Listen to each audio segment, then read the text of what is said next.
Assalamualaikum warahmatullahi wabarakatuh. Jumpa lagi teman-teman. Sekarang saya lagi ini duduk di depan kamera saudaraku dimanapun anda berada. Jadi tolong ya saudaraku ya, disimak videonya, ditonton sampai habis supaya tidak gagal paham. Sekarang ini saya mau menjelaskan masalah harga wallet di lapangan. Ini sudah tanggal, kunda salah tanggal 3 ya, tanggal 4 ya, bulan 3 2023. Terhubung ini sudah mendekati ini bulan puasa ya, bulan Ramadan ya bagi Islam, umat Islam ya. Jadi guys saudara, sekarang saya ini membahas masalah harga sekarang ini yang sudah terpapar di lapangan ya. Ini khusus untuk ya pengepul ya saudaraku ya. Karena banyak juga di bawah kolom komentar berbahas masalah harga karena tidak pernah katanya pas ini masalahnya harga. Karena memang setiap daerah itu biasa beda-beda pembelian.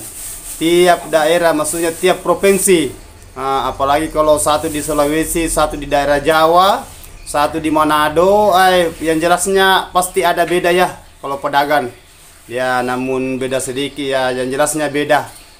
Tapi harga yang di lapangan sekarang terpapar ini saat ini tanggal 3 bulan 3 2023 sekarang harga mangko di lapangan 11 sampai 11,5. Itu ya saudaraku ya.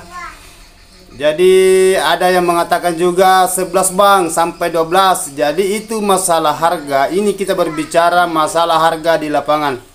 Masalah harga di lapangan, harga di petani yang kita beli, istilahnya pedagang yang membeli harga di petani. Karena kalau pedagang itu istilahnya yang saudaraku yang membeli di pelosok umpamanya, di pelosok itu yang jelasnya kamu juga untung ke yang itu ya, karena masih berapa kali pelemparan, beda kalau umpamanya dia beli langsung dia packing ke umpamanya di Makassar lagi berangkat lagi ke Jawa kan masih berapa kali lompat ya. Jadi itu harga di lapangan terpapar ya. Harga di lapangan pedagang beli ke petani itu harganya tergantung dari kualitas saran dan komposisi ya. Itu jadi harga sekarang itu kalau mangkok harganya kan mangkok itu kan bertingkat. Mangkok pelontos harganya itu 11,5 sampai 12 memang tembus. Ya. Kalau di lapangan itu biasanya kita beli, istilahnya pedagang beli itu 10.500 sampai 11 atau 11 sampai 11,5 kalau pelontos. Itu harga terpapar di lapangan. Di pelosok, dari pelosok ke pelosok. Itu harga yang terpapar pembeli di pedagang ke petani ya, karena risikonya juga tinggi ya saudaraku ya. Apalagi kalau jarak jauh seumpamanya dari Makassar turun ke lokasi kan berapa jauh, sampai puluhan kilo sampai ratus kilo ya, tinggi risiko ya saudaraku ya. Karena pernah saya jelaskan saya sendiri saudara pernah mengalami namanya cobaan. Cobaan membeli sarang sampai itu saya punya mobil itu ya kecelakaan. Jadi memang risiko tinggi saudaraku ya, apalagi kalau jarak jauh. Beda kalau istilahnya petani yang bawakan pedagang sarang. Tapi biasanya kalau sarang banyak biasa kita itu jemput kalau di pelosok-pelosok. Seumpamanya yang jelasnya itu harga terpapar di lapangan. Harga 11,5 sampai 10.500 sampai 11 pelontos. Itu harga lapangannya saudaraku ya. Ini bukan harga tembus. Ini harga lapangan di petani walek. Kalau mangkok AB, istilahnya mangkok nomor 2 dari pelontos, itu harganya biasa 10.500 sampai 11. Harga sekarang ini ya saudaraku ya. Tolong disimak ya saudaraku. Anda tahu kalau di daerah lain, di daerah yang lain-lain semacam kayak daerah Kalimantan atau Kalimantan Barat yang jelasnya, atau Sumatera yang jelasnya, itu kan lain-lain daerah kan harga kan beda-beda, namun beda sedikit, perbedaan pasti ada bedanya. Ya, karena biasanya itu kalau sarang itu kalau barang di ekspor itu kan satu harga ya, satu istilahnya. Hanya kalau di pengepul kan banyak macam cara pembelian di petani. Kalau harga mangko itu tadi harga mangko nomor 2 ya. Mangko nomor 2 saya jelaskan ya, istilahnya mangko AB. Itu harganya yang saya papar tadi 10.500 sampai 11 juta di lapangan. Nah, itu harga. Tapi kalau harga sarang sudut, ya kan sudut ini kan kita berbicara masalah pisah. Ini kita tidak berbicara tentang cong. Kita ini bahasanya size. Kalau sudut putih harganya itu masih bisa tembus 9,5. 9,5 sudut putih, 9 sampai 9,5 tergantung dari komposisi sarang itu. Ya. Tapi kalau sudut warna krem atau kuning itu murah. Harganya itu biasanya dia jatuhnya ke harga 8,5. 8 sampai 8,5. Nah, itu. Nah, itu ya pembelian di lapangan saudara-saudaraku ya.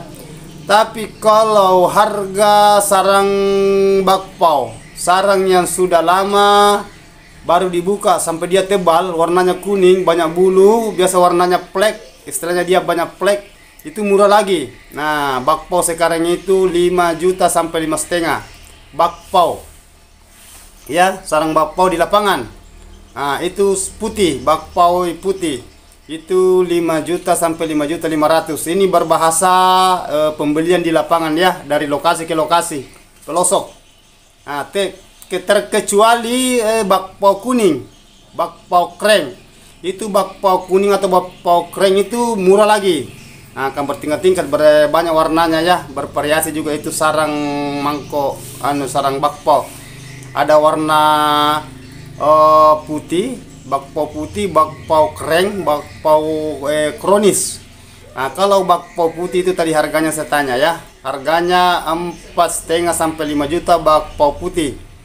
Nah, tapi kalau bisa jadi kalau memang persetujuan antara petani dengan pedagang bisa tindis itu 5,5. 5.500.000 ya sampai 6 juta bakpao putih. Tapi kalau bakpao warna krem kuning itu lebih murah lagi harganya. Itu lebih murah lagi. Biasanya itu disatukan dengan sarang kakian. Disatukan dengan harga sarang kakian yang bakpao warna kuning banyak plek. Sarang yang tebal, yang lama baru dibuka dari sirip ya, dari dalam ruangan RBW. Itu harganya sekarang itu terpapar sekarang di lapangan, di pengepul ya, di petani, dari pengepul ke petani harganya itu sekitar 4 juta, 3,5 sampai 4 juta. Itu warna krem kuning bakpao. Begitu juga kakian saudara-saudaraku ya. Kakian juga itu tidak jauh harga dari sarang bakpao kuning. Hampir sederek dengan harganya. Hampir sederek dengan harga, hampir sama namun beda sedikit. Karena kakian itu ada yang pembelian kakian itu yang istilahnya sesetan, yang agak-agak, yang jelasnya yang patah-patahan, yang satu jari lah gitu. Yang satu jari itu biasa harganya 3 juta sampai 3,5 per 1 kilo. Nah, biasa juga ada ambil yang 3,5 sampai 4 juta ya, tergantung dari cara pembelian. Ya gitu, karena di lapangan itu atau di pelosok banyak harga. Jadi saya tidak bisa tetapkan harga yang maksimal. Jangan sampai saya bilang harga begini tapi yang pedagang ini yang ambil dari petani harganya gini. Karena biasa juga petani yang ngomong, sekian diambilkan saya punya sarang si A, sekian diambilkan sarang ini pembeli ini dari si B, atau pembeliannya si C ini harganya sekian dari pembelian saya. Jadi kita tidak bisa pastikan harga pas di lapangan. Beda kalau harga langsung kita barang ekspor satu perusahaan ya, itu harganya itu harganya satu harga. Tapi kalau di lapangan itu kan banyak pedagang, ya puluhan sampai ratusan pedagang. Jadi tidak bisa kita satukan itu harga bilang harganya sekian karena di lapangan itu berbeda-beda cara pembelian dari pengepul ke petani. Makanya saya bilang tadi itu yang kemarin-kemarin. Jadi kita itu tidak bisa pastikan karena pedagang itu banyak macam. dan petani juga banyak juga pertanyaan-pertanyaannya sama pedagang. Nah, itu yang saya bilang saudara ya. Jadi kita itulah saya paparkan tadi harga. Mulai dari mangkok pelontos, mangkok AB, mangkok sudut putih, sudut krem, bakpao putih, bakpao krem kuning, dan kakian. Nah, itu saudaraku ya. Jadi oke lah saudara ya. Namun ini saya pembahasan ini mudah-mudahan ada hikmah bisa dipetik di dalamnya ya. Ada bermanfaat buat saudaraku dimanapun anda berada. Tolong ditonton sampai habis ya saudaraku ya. Ya karena ini besok insyaallah besok saya kasih pembahasan lagi tentang masalah kedepannya walet dan harga. Ya karena tolong saudaraku dimanapun anda berada, kita sama-sama pembeli sarang petani walet, karena saya juga begitu. Tolong ditulis di bawah kolom komentar informasi masuk. Nah, informasi masuk istilahnya jangan kita mengada-ngada, kita mempaparkan yang seadanya yang kita alami di lapangan dan kita alami sehari-hari, karena ini pekerjaan saya ya saudaraku ya. Nah, makanya saya bilang saya juga petani walet, saya juga selalu menjual walet. Saya juga membeli walet dan saya meluncurkan juga sarang walet. Ya, jadi itu ya saudaraku ya. Jadi kita sama-sama bergerak di bagian walet. Karena saya juga bisa menangani bangunan. Istilahnya saya bisa menender bangunan, rehab bangunan, nah gitu. Jadi semua saya rangkum. Insya Allah kalau ada pertanyaan saudaraku tulis di bawah kolom komentar.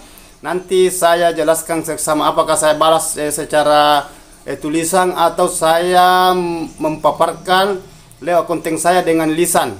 Insyaallah ya saudaraku. Jangan lupa doakan saudaraku semoga sukses, begitupun juga sebaliknya. Wabillahi taufiq wal hidayah. Wassalamualaikum warahmatullahi wabarakatuh.